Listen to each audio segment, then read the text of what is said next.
brought to you by Nova शुद्ध घी। जब जब खाए दिल खुश हो जाए, सदियों का नोवा शुद्ध देसी घी, सपना स्वस्थ भारत का। आई लव घी घी घी घी घी। तो आदाब, नमस्कार, गुड इवनिंग, सत श्री अकाल। एक बार फिर आप तमाम लोगों का स्वागत है क्राइम तक की कहानी के इस एपिसोड में। उम्मीद है पूरी फैमिली अच्छी होगी, अपना और अपनों का ख्याल रख रही होगी। 19 सितंबर असम की आवाज़ जुबीन गर्ग की इसी तारीख को मौत हुई थी सिंगापुर में। आज 11 अक्टूबर है, यानी लगभग 21-22 दिन हो गए। 21-22 दिनों बाद भी जुबीन गर्ग की मौत की असली वजह क्या थी, एक सवाल बना हुआ है।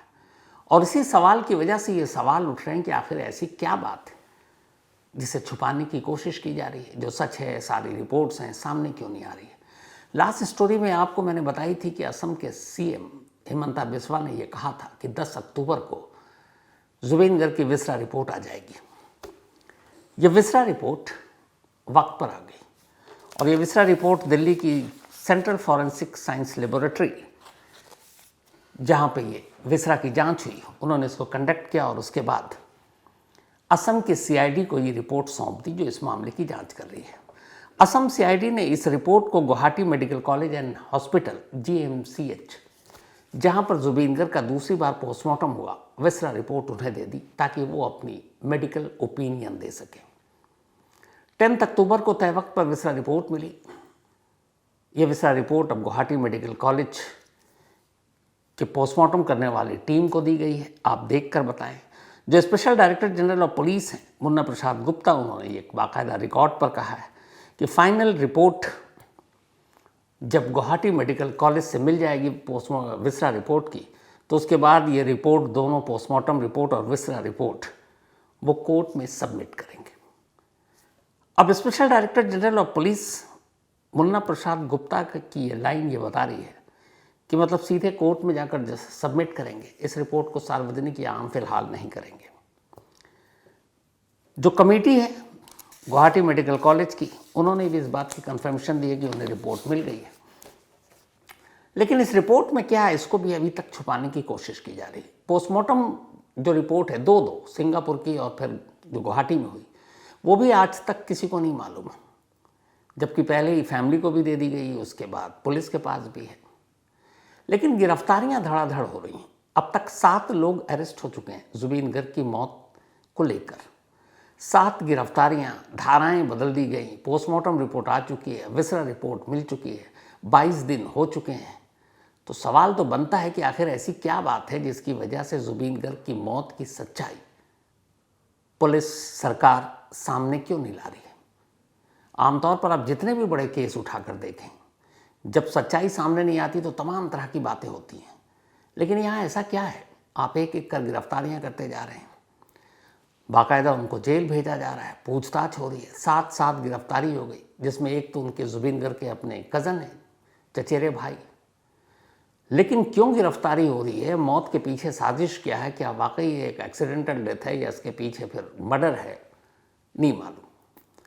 अब उधर इसी बीच आगे कहानी आपको बताऊं, सिंगापुर से खबर आई है। इंडियन एक्सप्रेस ने एक रिपोर्ट छापी है सिंगापुर के डॉक्टर शीजा चैन, ये कंसल्टेंट फॉरेंसिक पैथोलॉजिस्ट हैं सिंगापुर के, और इनकी तरफ से ये रिपोर्ट आई है, इंडियन एक्सप्रेस ने छापी है। वो ये है कि सिंगापुर में अब जुबीन गर्ग की मौत को लेकर 20 दिन के बाद ये तय हुआ है कि वो उनकी मौत को क्रोनर केस मानेंगे और क्रोनर केस के तहत इस मामले की जांच की जाएगी।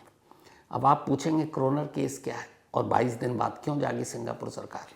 तो सिंगापुर के अपने लॉ हैं, बड़े सख्त कानून हैं वहाँ के।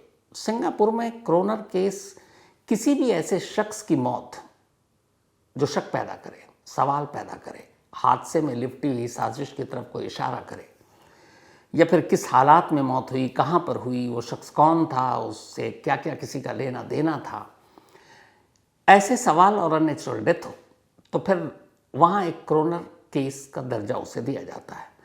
क्रोनर मीन्स एक जुडिशियल अफसर होता है, जैसे कोई जज।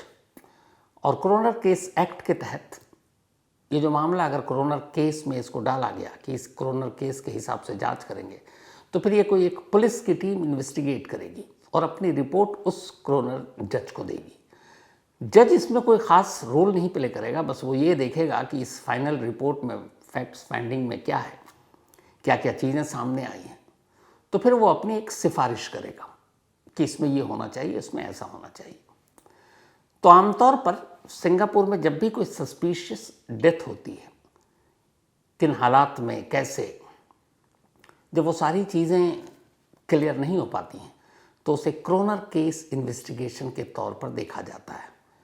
तो अब सिंगापुर की पुलिस ने भी जुबीन गर्ग की मौत को एक क्रोनर केस करार देते हुए इसकी जांच की शुरुआत की है। एक पुलिस टीम जांच करेगी और क्रोनर जो मजिस्ट्रेट हैं वो इसके ऊपर अपनी सिफारिश देंगे कि 19 सितंबर को उस यॉट पर क्या कुछ हुआ, ये एक हादसा था, साजिश थी, जो भी था। पोस्टमार्टम रिपोर्ट पहली सिंगापुर पुलिस के पास है, कॉज ऑफ डेथ की सर्टिफिकेट भी उनके पास है। तो इंडिया में जिस तरीके से जुबीन गर्ग की मौत को लेकर खासतौर पर असम पुलिस और सीआईडी पिछले 15 दिनों से जो कुछ कर रही है, उसने भी इन चीज़ों को हवा दी है। और अब सिंगापुर ने क्रोनर केस के तहत किन हालात में, कैसे, साजिश, नेचुरल डेथ, यॉट पे क्या हुआ, उन सारे पहलुओं से वहाँ की पुलिस जांच करेगी और फिर उस हिसाब से अपनी सिफारिश देगी, जिसमें अभी वक्त लगेगा। तो पहली चीज़ कि करीब 20-22 दिन के बाद सिंगापुर में जुबीन गर्ग की मौत की क्रोनर इन्वेस्टिगेशन हो रही है। जब वो रिपोर्ट आएगी तब आपको पता चलेगा। लेकिन अब आते हैं हम वापस से इंडिया, असम। 21-22 दिन हो गए। खुद असम के सीएम ने ये कहा था कि एक बार विसरा रिपोर्ट आ जाए तो सारी चीज़ें साफ हो जाएंगी, क्योंकि एक कुलीग ने ये इल्ज़ाम लगाया था कि यॉट पर जुबीन गर्ग को जहर दिया गया है, पॉइजनस डेथ है। विसरा रिपोर्ट बड़ी आसानी से बता सकती है। अब विसरा रिपोर्ट सेंट्रल फॉरेंसिक्स जो लैब है दिल्ली की, उसमें बाकायदा एक कमेटी ने पूरी जांच की, सौंप दिया है। अब उसके बावजूद इस विसरा रिपोर्ट को भी आप गोपनीय रख रहे हैं, पोस्टमार्टम रिपोर्ट सामने नहीं ला रहे हैं, उसके बाद आप लोगों की गिरफ्तारियां करते जा रहे हैं, तो आखिर फिर इससे मैसेज क्या मिलेगा? अभी कुछ वक्त की ही बात है जब सीआईडी ने जुबीन गर्ग के कज़न को, उनके चचेरे भाई को गिरफ्तार कर लिया, जो कि पुलिस में डीएसपी है। अब एक पुलिस अफसर को गिरफ्तार करना बहुत सारे शक और सवाल पैदा करता है। तो संदीपन गर्ग इनका नाम है, इनके चचेरे भाई हैं, और ये सीआईडी पुलिस ने इनको अभी फ्राइडे को गिरफ्तार किया है। कमरूप डिस्ट्रिक्ट है जहां पर ये एक डीएसपी के तौर पर काम कर रहे थे, संदीपन गर्ग। अब संदीपन गर्ग को गिरफ्तार जब किया गया तो पूछा गया सीआईडी से, भाई आपने क्यों गिरफ्तार किया? उन्होंने कहा कि संदीपन 19 सितंबर को उस यॉट पर मौजूद थे जिस यॉट पर जुबीन गर्ग मौजूद थे, और संदीपन का ये पहला विदेशी दौरा था, वो फर्स्ट टाइम फॉरेन किसी कंट्री में गए थे, और आगे हम कुछ नहीं बताएंगे, ये सीआईडी का कहना है। और साथ ही उनको सस्पेंड भी कर दिया गया। अब इसके बाद पुलिस कस्टडी भी मिल गई है। अब संदीपन गर्ग अचानक एक कज़न, चचेरे भाई की गिरफ्तारी शक और सवाल तो पैदा करेगी। तो फिर मीडिया ने जुबीन गर्ग की वाइफ गरिमा सैकिया गर्ग से पूछा कि क्या संदीपन गर्ग के साथ रिश्ते अच्छे नहीं थे या कैसे थे? गरिमा जी का ये कहना है कि दोनों चचेरे भाई या दोनों कज़न में बहुत अच्छा रिश्ता था, बल्कि वो बहुत प्राउड फील करते थे दोनों एक दूसरे के लिए, जुबीन गर्ग के लिए। संदीपन ने जब असम पुलिस की सर्विस को क्वालिफाई किया और डीएसपी बने तो खुद जुबीन गर्ग बहुत खुश थे। और गरिमा का ये कहना था कि जब north east cultural festival Singapore में जो होना था, जिसके ब्रांड एम्बेसडर बनकर जुबीन गर्ग सिंगापुर गए थे, तब खुद संदीपन गर्ग को जब भी पता चला तब उन्होंने जुबीन गर्ग से कहा कि मैं कभी विदेश नहीं गया और मैं सिंगापुर जाना चाहता हूँ आपके साथ इस फेस्टिवल में हिस्सा लेने के लिए। जुबीन गर्ग को खुशी, उन्होंने कहा बिल्कुल चलो, और जुबीन गर्ग ही अपने साथ लेकर संदीपन को सिंगापुर गए। और जिस दिन 19 तारीख को इस यॉट पर दोनों मौजूद थे, उस यॉट पर ये सब कुछ हुआ। उसके बाद आए, अब सीआईडी ने पूछताछ की। सीआईडी का कहना है कि हमने पूछताछ के बाद कुछ ऐसी चीज़ें पाई जिसके लिए अरेस्टिंग ज़रूरी थी, इसलिए गिरफ्तार किया, फिर कोर्ट में पेश किया, कोर्ट ने पुलिस कस्टडी दी और हम पूछताछ कर रहे हैं। अब यहाँ तक तो क्लियर है। लेकिन संदीपन गर्ग का पहली बार विदेश जाना, खुश होना कि वो साथ में जा रहे हैं जुबीन गर्ग के।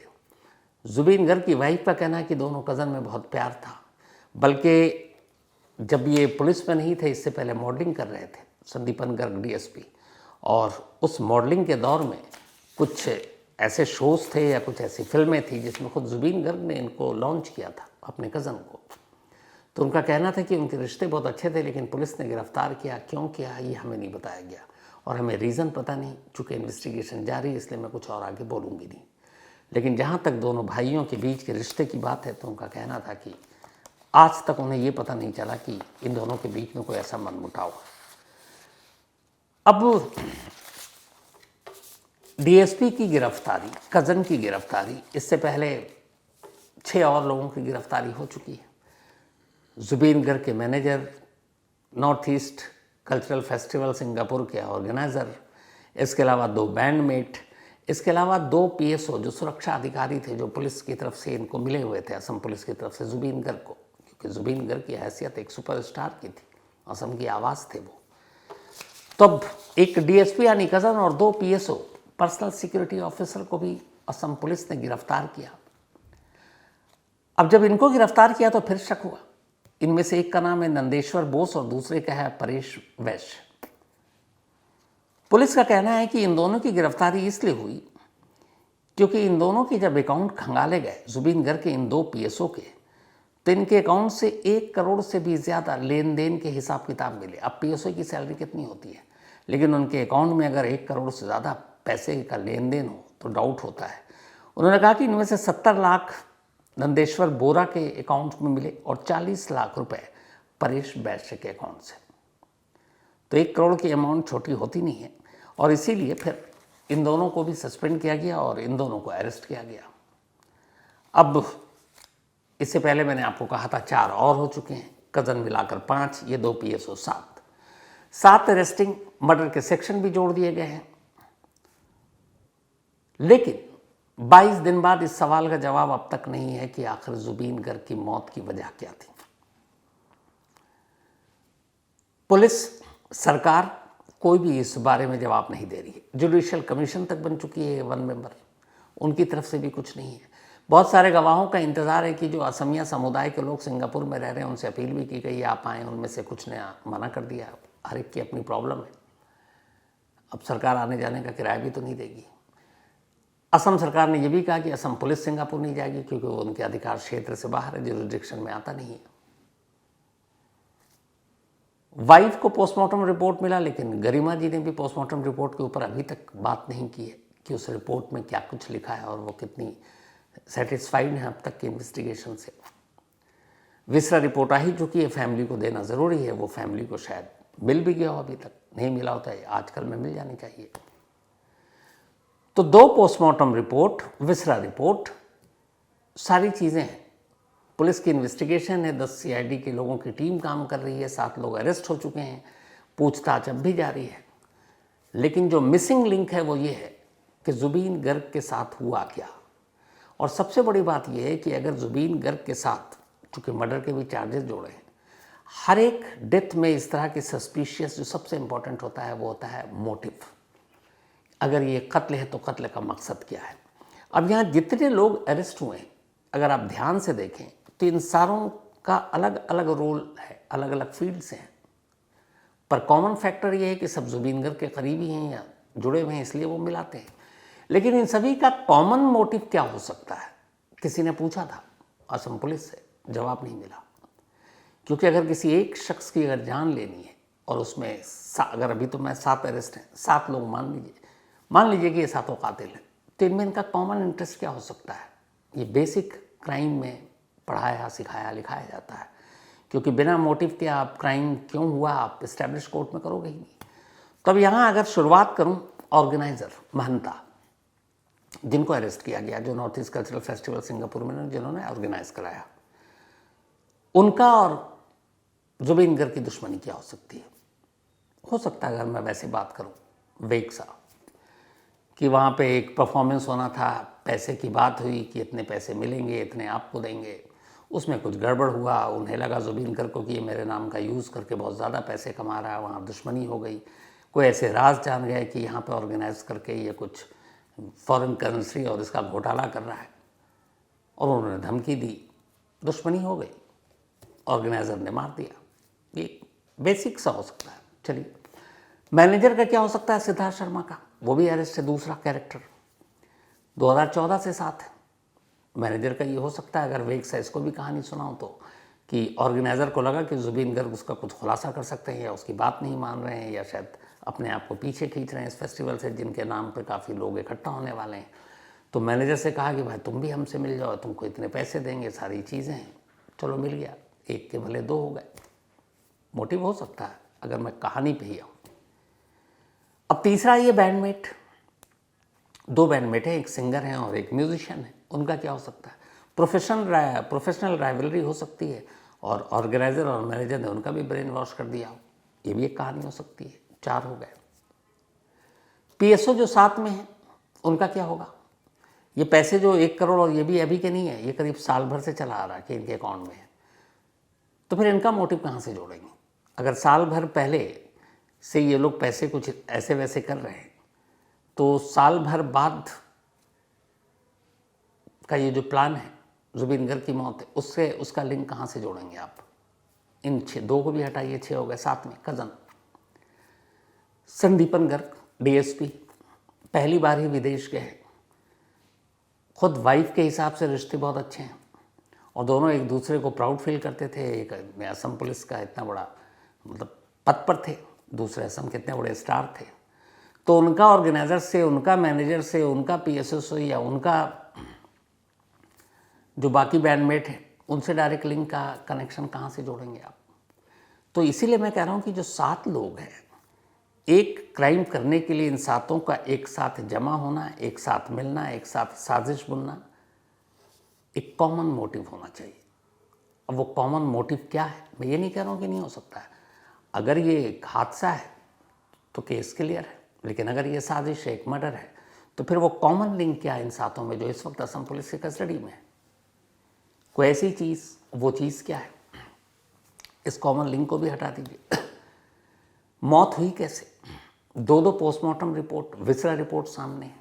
क्या पोस्टमार्टम रिपोर्ट में ऐसी कोई चीज़ है जिसको कुछ लोग नहीं चाहते सामने आए? या विसरा रिपोर्ट में ऐसी कोई चीज़ है? क्योंकि विसरा रिपोर्ट हर चीज़ खोल कर रख देती है।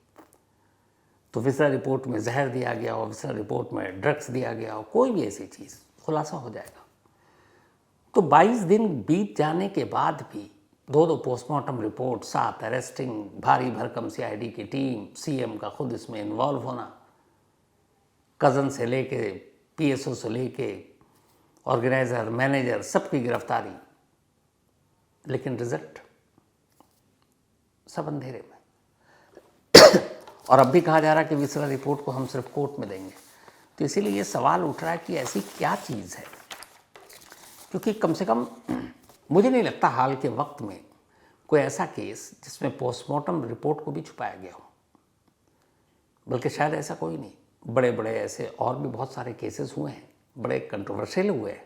यहाँ तो कोई ऐसा कंट्रोवर्शियल मामला भी नहीं है, लेकिन उसके बावजूद दोनों पोस्टमार्टम रिपोर्ट को ऐसा सीक्रेट रखा गया कि समझ में ही नहीं आ रहा। विसरा रिपोर्ट है तो अब कहा जा रहा है कि हम कोर्ट में देंगे।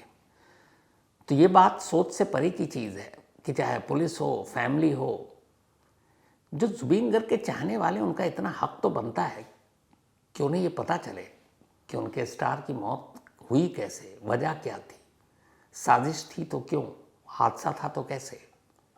लेकिन हर चीज़ को पिछले 22 दिनों से पता नहीं क्यों इतना गोपनीय, इतना सीक्रेट बना कर रखा गया, और इसके पीछे मकसद क्या है ये भी पता नहीं। देखें अभी और कितने दिन तक पर्दादारी रहती है इन चीज़ों पर। जैसे ही ये सारी रिपोर्टें सामने आएंगी, या फिर जो सिंगापुर ने एक कोरोनर केस दर्ज कर इसकी इन्वेस्टिगेशन शुरू की है, उसके कोई पहलू रिपोर्ट सामने आएगी, तो शायद पूरी सच्चाई आने की तरह साफ हो जाए। लेकिन तब तक 22 दिन से जो कर रहे हैं वही इंतज़ार इस बात का कि जुबीन गर्ग की मौत का सच है क्या। खैर, इसके साथ ही कहानी इंतज़ार, जो भी रिपोर्ट आएगी मैं आपको ज़रूर बताऊंगा। तो वही अपना सिलसिला। आखिर में आज अमित त्रिवेदी जी, इनका बर्थडे है, तो हैप्पी बर्थडे है अमित जी। और ये जिनित त्रिवेदी जी ने भेजा है। साथ ही कैवल्य दुर्गेश, इनका भी आज बर्थडे है, तो हैप्पी बर्थडे कैवल्य। और ये भेजा है रुपेश वाघ एंड फैमिली ने। सिमरन श्रीवास्तव का भी आज जन्मदिन है, तो हैप्पी बर्थडे सिमरन जी। और ये भेजा है सचिन सिंह ने। इसके अलावा गुलाब सिंह, इनका भी आज बर्थडे है, तो हैप्पी बर्थडे गुलाब सिंह जी। साथ ही अनुष्का इनका भी आज जन्मदिन है, तो हैप्पी बर्थडे अनुष्का। और भेजा है गोविंद ने। गुलफाम हुसैन, इनका भी आज बर्थडे है, तो हैप्पी बर्थडे गुलफाम। और ये भेजा है अरुण ने। साथ ही निकिता, इनका भी आज बर्थडे है, तो हैप्पी बर्थडे निकिता। और ये भेजा है अरुण कुमार ने। तो इसके साथ ही कहानी में आज इतना ही। अब आपसे मुलाकात होगी मंडे रात को किसी नई कहानी के साथ। कल रात अगर आज तक पर आप देखना चाहें तो क्राइम कहानियाँ विद शम्स आज तक पर रात 11 बजे। और वैसे अपनी कहानी के साथ मुलाकात रात 9 बजे मंडे को। तो तब तक अपना ख्याल रखिएगा, अपनों का ख्याल रखिएगा। Thank you very much.